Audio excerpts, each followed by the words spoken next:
Salut tout le monde, bienvenue sur la chaîne Rick Fighters. Les amis, nous avons les premières images du chapitre 96 de Dragon Ball Super qui sont sorties aujourd'hui et puis il fallait que j'en parle. Pourquoi? Parce que la qualité de ces images est juste hors norme. Franchement, les dessins sont d'une très bonne qualité et ça fait plaisir. Pourquoi je vous dis ça? Parce qu'on a vu les premières ébauches et quand on voit les premières ébauches et qu'ensuite on voit les images au complet, voilà, dans leur intégralité, et bien là on voit qu'il y a du changement. On voit qu'il y a eu des rectifications, qu'il y a eu du bonus, qu'il y a eu des choses qui ont été ajoutées, tout ça par-ci par-là. Et justement, on commence avec un Piccolo orange qui nous fait vraiment, mais vraiment plaisir. Ce Piccolo, il est juste musclé, baraqué, avec un regard. Oh là là, les amis, il vous détruit du regard ce Piccolo. On voit qu'il a les yeux rouges, tout simplement.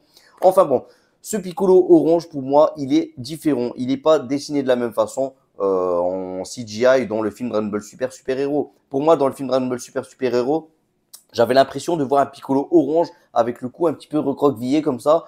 Voilà, ce qui rappelait un petit peu le personnage du film de l'OAV, en tout cas Dragon Ball Z, la numéro 5, la revanche de Koola, le pote de Sozor. Sozor, occupe-toi du jeune garçon. Donc je vous parle du criquet, hein, les amis, je n'ai plus son nom.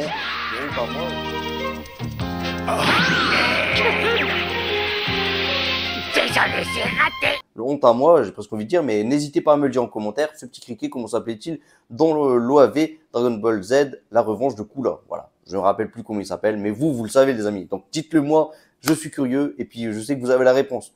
Enfin bon, ce Piccolo orange est de toute beauté, mais en plus de tout ça, son fameux coup de poing qu'il va décocher, et oui, ce coup de poing dévastateur, que dis-je, ce coup de poing ravageur, et bien c'est de toute beauté. Le Gamma 2 a subi les conséquences de l'orange Piccolo et franchement, c'est du grandiose. Alors, pourquoi je voulais vous parler un petit peu aussi de ces premières images? Voilà, les premières images, c'est des choses que j'aurais pu peut-être éviter de parler, mais on voit que finalement, et voilà, je vous avais dit un petit peu le contraire, que finalement, ce scénario va avancer plus ou moins de façon plutôt convenable. Et ça, c'est bien. Ça, c'est bien puisque on voit qu'il y a Cellmax qui va prendre part au combat. Il va devoir faire face à Gamma 1 et à Gamma 2, eux qui vont certainement sauver le Docteur Edo, certainement, je dis bien, parce que c'est ce qui se passe dans le film Dragon Ball Super Super Héros. J'ai vu un peu ce moment dernièrement, voilà, hier pour être exact. Donc voilà, je me rappelle un peu de la scène.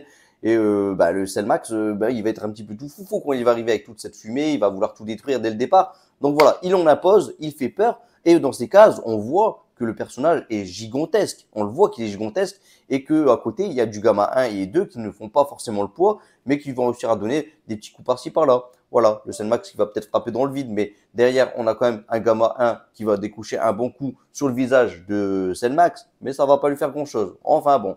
Derrière, nous avons quand même du Gohan qui, lui, va pas réussir à rattraper le Senzu de la part de Piccolo. Voilà, Gohan, il n'a pas ses lunettes, il les a perdues, il les a enlevées pour se transformer en SSJ, rappelez-vous les amis. Mais voilà, Gohan va louper le fait d'attraper le Senzu. Bon, c'est le petit gag, je sais pas pourquoi ils l'ont mis, mais ils auraient pu l'éviter, tout simplement, ils auraient pu éviter ce passage. Parce que là, c'est peut-être aussi un petit passage pour montrer que finalement, les Saiyans, quand ils ne sont pas transformés, c'est ce qui avait été dit en tout cas dans le film, eh bien, ils ne voient pas aussi bien. Ils ne voient pas aussi bien qu'avec la transformation. Bon, à croire que la transformation, en tout cas, ça permet de rétablir la vue, d'avoir une meilleure vue, tout simplement. Enfin bon. Le Piccolo, lui, il est pas content. Goten et Trunks décident d'aller prendre part aussi au combat contre Cellmax. Et là, les amis, petit bonus qui fait plaisir aussi, le Saiyaman X1 et X2. Combien de temps vont-ils tenir en Saiyaman X1 et X2? Allons-nous avoir la fusion? Est-ce que là, c'est peut-être un petit entracte? Voilà, on commence avec du Saiyaman X1 et ensuite X2 pour que ensuite ils perdent leur costume, voilà, ils perdent leur transformation de super-héros. Et puis après, hop, petite fusion, Goten et Trunks. Est-ce que c'est ce qui est prévu? Je sais pas. Est-ce qu'il y aura une modification tout au long de l'histoire, dans les prochains chapitres à venir? C'est possible. Voilà, c'est possible. En tout cas, le chapitre finit sur la venue de ces deux super-héros qui se présentent et voilà, devant une petite panne qui est plutôt enthousiaste et qui est content de les voir en tant que super-héros. Voilà, ça lui fait plaisir. Et bon, il y a que finalement Pan qui trouve ça plutôt enchanteur, j'ai presque envie de dire.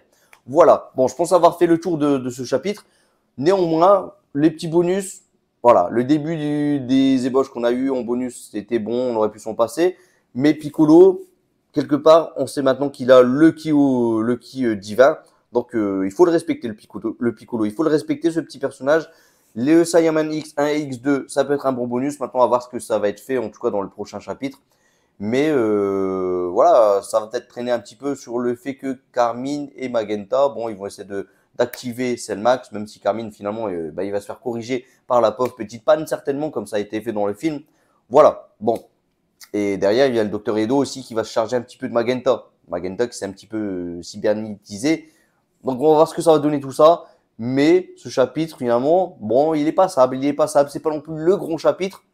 Le prochain chapitre risque d'être meilleur en termes de combat. Celui-ci risque d'être plutôt pas mal, peut-être en termes de gag, en termes de comique. Hein. On va peut-être s'éclater, se mettre par terre, les amis, et puis frapper le sol, tellement ça va être drôle. Bon, j'y crois pas trop, mais en tout cas, il y aura des petits gags par-ci par-là, et ça peut être pas mal. Voilà. Bon, je pense que j'ai fait le tour. On se revoit bien entendu pour le chapitre au complet. Donc n'hésitez pas, comme d'habitude, liker cette vidéo, les amis, ça permet à ce que cette vidéo soit un peu plus visible. Comme je vous l'ai dit, je vais sortir prochainement des petites vidéos, why not, peut-être une vidéo what if aussi prochainement, aussi sur Freezer, sur la vie de Freezer, sur Freezer s'il était parti s'entraîner tranquillement, s'il avait accepté la proposition de Goku, quand il a eu son énergie à Goku, voilà, qui lui a donné l'énergie pour se sauver, voilà, tout ça. On va faire une petite histoire, un petit what if par rapport à ça, et puis les amis, on se retrouve prochainement, donc allez, comme d'habitude, un petit Masenko. Le petit Masenko qui, j'espère, va vous sauver si vous êtes en danger. Ou le petit Masenko qui va vous diriger, qui va vous guider vers la victoire, les amis. Allez, salut tout le monde, ciao, ciao, ciao. Masenko puissance maximum. Piou!